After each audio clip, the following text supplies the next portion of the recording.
Good afternoon. My name is Angela Kirkwood. This afternoon, Mark Browder is going to be presenting from Mark III for the health and dental insurance. He does this each year where he's gone into the market, evaluated, and makes a recommendation to the city for our benefits. Mark Browder. Right. Welcome, Mark. Thank you. All right, super.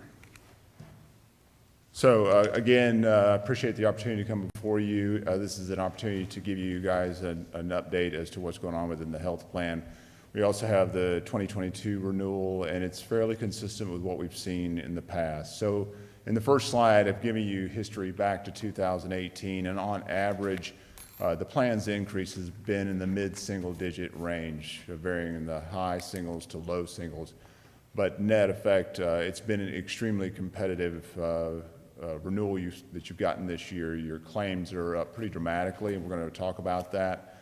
But each year, the running goal that we shoot for, Angela gives us a number each year, and I try to make sure that we hit that number that usually works within your budget planning process. So the last 4 years, net not been bad renewals at all compared to how health plans have been running across the state. In the material, I give you a lot of detail, but the basic story on this particular page is this is the 2020 plan experience. And if you look at the bottom right-hand corner, the plan actually trended down about 1.5% compared to 2019, but the plan actually ran at a loss position for CIGNA. So the renewal that we had from CIGNA for 2020 was an excellent one, and it's carried into this year as well. The information on this slide are de-identified high claimants. The constant theme, you do have, these are individuals, so sometimes when we look at this, we think, well, maybe this is claim categories. These are actual individuals within the plan that you cover, employees, dependents, and retirees. And you've had significant cancer claims. The yellow boxes identify oncology or cancer-related claims. That's a significant driver for the plan. The city works very hard at improving the health of the employee population. COVID has had an impact on that, on the ability to reach, touch, and engage employees, but the staff and we and CIGNA are working hard to improve the health of the population. A lot of these claimants' wellness would struggle to impact or struggle to touch. The 2021 plan year has actually seen a fairly substantial increase in claims. Claims are actually up about 19%. For every dollar of premium that you've paid to CIGNA, CIGNA's paid out basically $1.02 in claims. That's a pretty substantial loss position. What you see in the red in the bottom third is that the plan is running very hot. 120% for the month of March means for every dollar of premium taken, they pay out $1.20 in claims, and that has been a consistent theme almost the entire year. Again, it's driven by high claimants, and it's driven by cancer primarily. These were high claimants through May, so it's not a full year, but the cancer conversation continues to drive into the current year.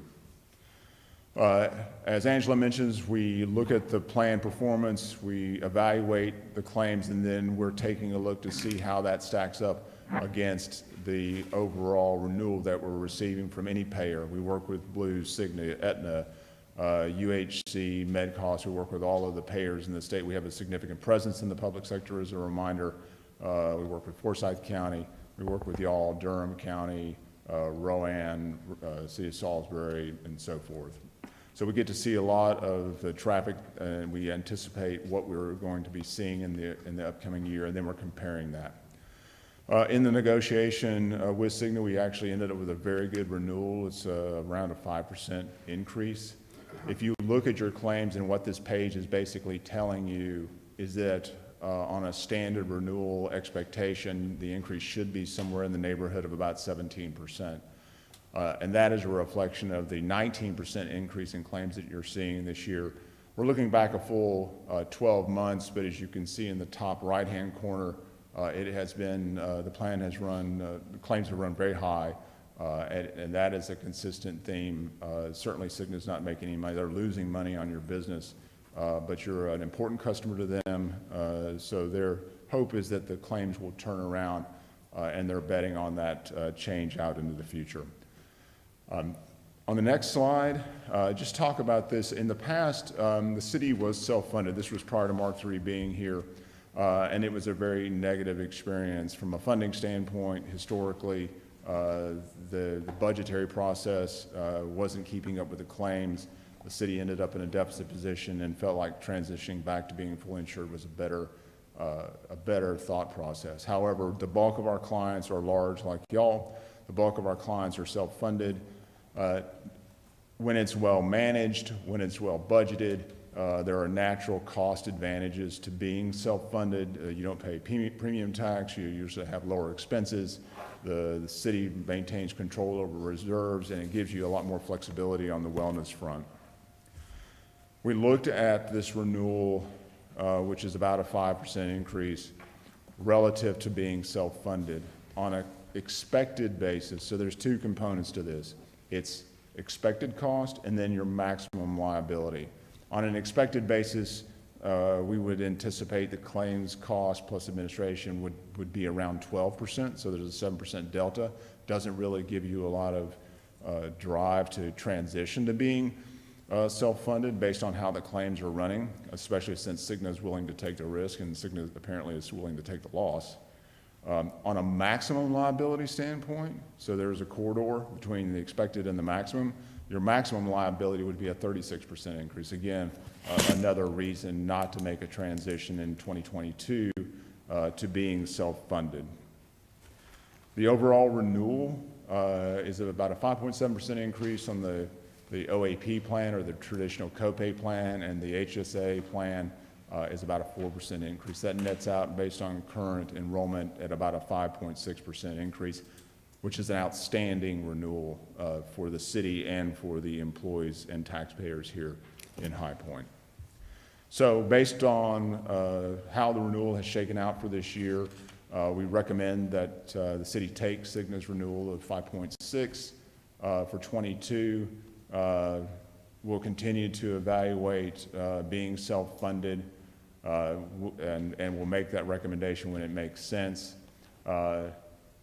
Just as a sort of a planning process, to be in a strong position to make a self-funded transition, you need about $3.7 million of reserve based on the current plan cost. We have meetings scheduled in September to improve and enhance the wellness strategies that we already have in place. I feel like the city's going in a very good direction. I think there's going to be some good conversations around wellness rewarding relating to accountability. So that is the information that I wanted to share today. And Angela may come back behind me and reiterate this, but we're really looking for this evening at City Council meeting, we're looking for a decision to move forward with this renewal. We have open enrollment to plan for, so time, and that is happening in the fall, so it's not far off at all, so there's a lot of work to do. So we're really looking for, later this evening, opportunity to move forward on this. Angela, did you want to add anything to that? Yeah, pretty much covered everything. Okay. Questions? Mark, on the 30,000-foot view, you talked about the advantages that there are when a self-funded situation is done correctly, and you rattled off several of them. Apparently, at a certain point in time, that wasn't the case for us. Yes, and this is based on what staff had, who had been here for a while had indicated to me. One of the things, one of the beauties of being self-funded is you have flexibility. You have flexibility on funding, you have flexibility on contribution strategies. There's a lot of things that you can do, but part of the the burden of flexibility is also the discipline to fund it correctly. So, you know, certainly claims can go against you. I mean, you're looking at a year this year that's a 19% increase. On a normal trend basis, you expect 6 to 8%. And if you don't continue to keep up with the need for funding, let's say you have a significant reserve in place, let's say a group has $8 million in reserve, the temptation is not to increase funding and lean on the reserve. Well, if claims go against you, it doesn't take long to obliterate that reserve. It's amazing how quickly $8 million can get scooped up in claims. So you have to have discipline, you have to have the discipline to make sure that you're keeping the funding level going upward if the claims are in an upward trajectory. So it's just, it has historically, that was a challenge before we got here. We're used to setting budgets, we're used to advising, but there are times when we make a recommendation to staff, and I'm not talking about this staff, but other clients, where they say, well, I've got $6 million in the bank, I'm gonna lean on that. They ignore the need to fund an increase, and then all of a sudden the reserve is obliterated. They've had a bad claim year, claims are up 20%, and now they need a very substantial increase. And I think that's something along the lines of what happened here. Had strong reserves, didn't increase funding, went upside down, had to pull from the general fund. What year was that? I don't know. This was, I got here in Anybody know? 17, 18. Okay. 20 years ago? And so, just to follow up on that self-funding advantages, you make a transition when the math works for you. And in this particular renewal cycle, as in the last, the renewal is so aggressive from CIGNA that it's just hard to make a compelling argument to make a transition to being self-funded. And our job, of course, is to protect the city's best interests. So that's Right. why we're here. And you mentioned 3.7 million is a goal of reserve to possibly consider transitioning back. Where are our reserves? 3.3. Okay. Anybody else have any questions or comments? Just a couple of questions. Yes, sir. Madam Attorney, please keep your hand ready if I overstep, okay? Let me know to stop. I'm going to assume when we're talking about the claims that were filed, that includes, I don't know if this policy includes like physicals? Annual does. physicals? It does. That's included in that claim, correct? It is. It is. So, and I guess I'm kind of thinking in the matter of prevention. This feels over. So far as the cancer claims, are we talking that's kind of picked up on by the physicals or? So certainly, annual physicals, colonoscopy screenings, annual mammography, your traditional annual screens can certainly be picked up. And I've got both professional and personal relationships with people who have contracted cancer. And one of those is actually an insurer employee, and she actually had her annual mammography about 6 months prior to her getting breast cancer. So you can end up doing everything you're supposed to, and then an aggressive form of cancer, you contract that, and it creates a significant life-threatening event and a significant cost as well. So the screenings are definitely important. Men, you're a predominantly male population. Men tend to defer those. It's just not part of our DNA. Like, I'm fine, don't worry about it. But it actually is, it's critically important. Now, to look at the claims, for example, there's a lot of information that's missing on this, on page 4. But to say that any of these could have been prevented, it's hard to say. But there's a heavy emphasis here on getting annual screenings and physicals. And it certainly is important to catching it early to keep it from ending up in stage 3 or stage 4. Okay. Yeah, I'm gonna stop. I just curious on the prevention side of everything when it comes to, that it's included and kind of pressed. Go ahead. Thank you. I'm good. I just wanted to go ahead and interject at this point. We would like to make sure that you guys are afforded the full opportunity to look at this and ask questions, so we will delay a decision being made on this until the next council meeting. Okay? Thank you very much. That way you won't have All right. to make a decision tonight, feel like you, That still Pressure. gives you time for your enrollment processes and everything that he referred to. That gives you time for open enrollment. Is that you good? it'll create a tight window, but we'll make it happen. We can probably, because they'll have to Well, get all just- the documentation prepared and, Okay. yeah, we'll expedite it. It'll happen. I don't foresee any major heartburn with it, but I appreciate that opportunity. I'm good. Thank you. All right, great. Thank you so much. Anything else, guys? I think that's it for the official business. Are you Mark the third? I am Mark, and it's not Mark and his three brothers. I'm second generation. It was three companies, the Mark of Excellence, and I just happened to be that. But I am one of the principals, yes. Great. Thank you. Appreciate you being here. Thank you so much. Thank you. Thank you, Mr. Browder. The next item that we have on the agenda is an update for council. Just want to keep you all abreast of the conversations that are going on at the state level. There was, as our budgets are being considered, there are some policy decisions that are being discussed as part of the budget. So I've asked Assistant Manager Ferguson if he would just give us a brief update of the conversations thus far and some of those policy discussions that are taking place. Don't anticipate there being a significant impact to the city at this time, but just want to make you aware of the conversations. Greg?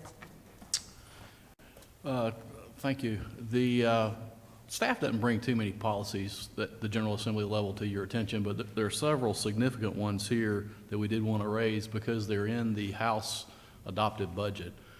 And what that means is the House and Senate will now sit down and reconcile those respective adopted budgets. And so the danger is that a piece of legislation will be included in the final budget that goes to the governor without a lot of conversation at the committee level. So I want to highlight a few of those and then tell you the status of whether they were heard in the House and Senate. The first item, and you have a handout that references these, is a billboard provision, and that really takes away authority from the local government.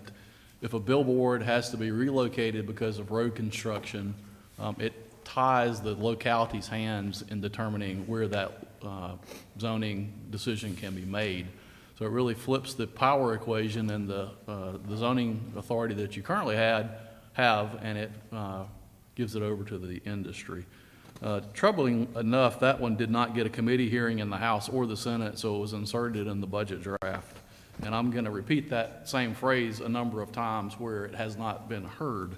There's a second provision that would eliminate some of our local stormwater rules that help us to prevent flooding.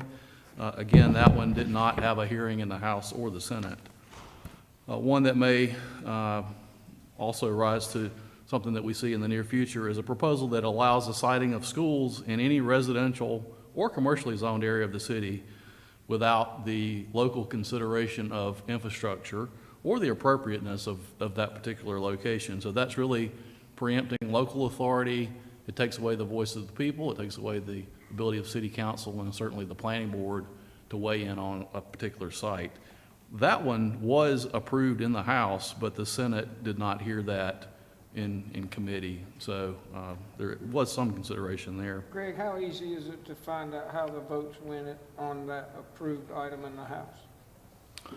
We can pull that information for you when it was considered by the committee and get some information back on the ones that were heard in committee.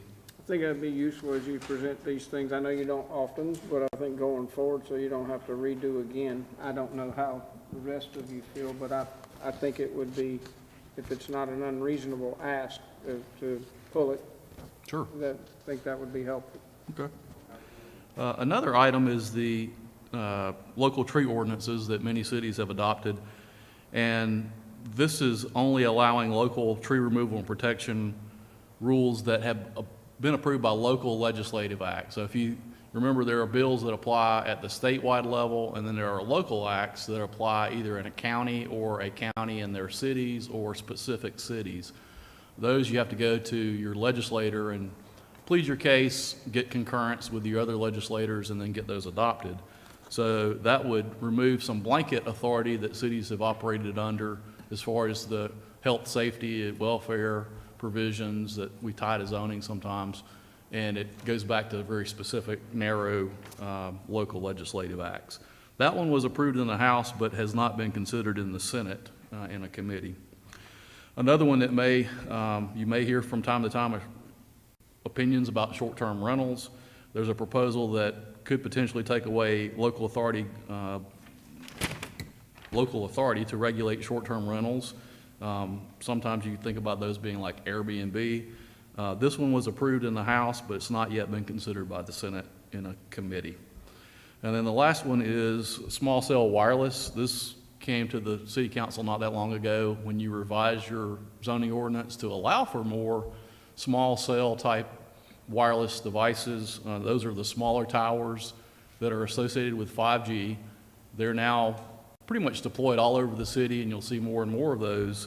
But this measure limits the fees on the placement of that equipment on city-owned property, city-owned poles, and so it caps it versus allowing what the city might recommend for a fee. And this really just is another oversight authority that you currently have that would be removed. This one has also not been heard in the House or the Senate committees. So just a variety of those there. We would hope that they would be aired out when they go through the reconciliation process, but the fear is that they might not have an opportunity to be discussed either on the floor of the House or Senate or in a committee setting And get lost in the bundle. and just get buried in the overall bill. Typically, what we've asked is that the City Council look to the mayor to provide the voice of the city on these type issues.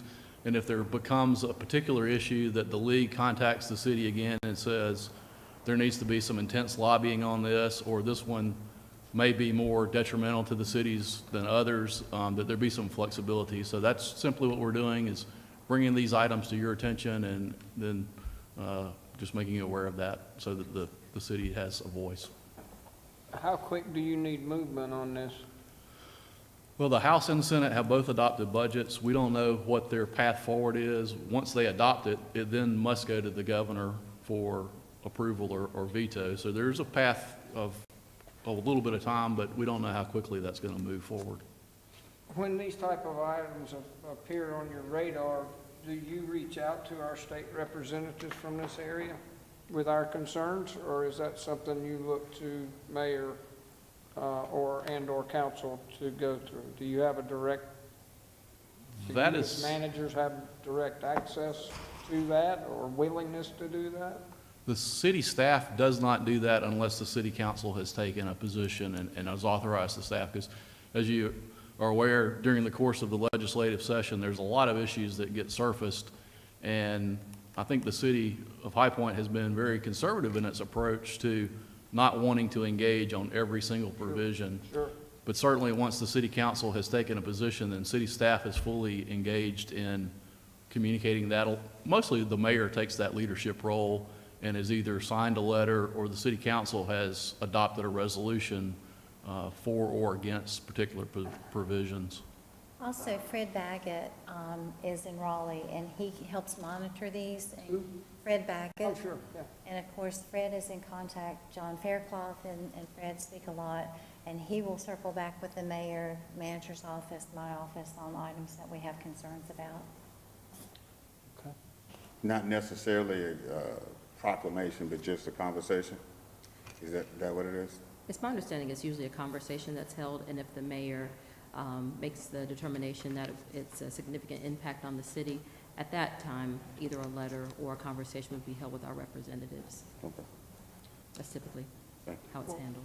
I did see a headline that I haven't read yet, I think it's in today's paper, stating that there seems to be some impasse on the state budget getting its final push. Does anybody see that? Am I dreaming that? Have you You're stating that both sides have approved the budget? They approve their respective Their versions. respective budgets. But they have to now reconcile Correct. a final version, and then that would be the version that would be of concern. I understand your point about things getting buried. I certainly would like to see the mayor present our concerns on these. I mean, we'll be okay to get with Mayor Wagner the first of the week and proceed at that point. Are y'all comfortable with that? We can. This is just information. Okay. Well, then that's what I would like. Any other comments or questions on this item? Thank you, Greg. Anything else? There are no other items to come before the committee this afternoon. Great. Thank you very much. This meeting is adjourned. Thank you.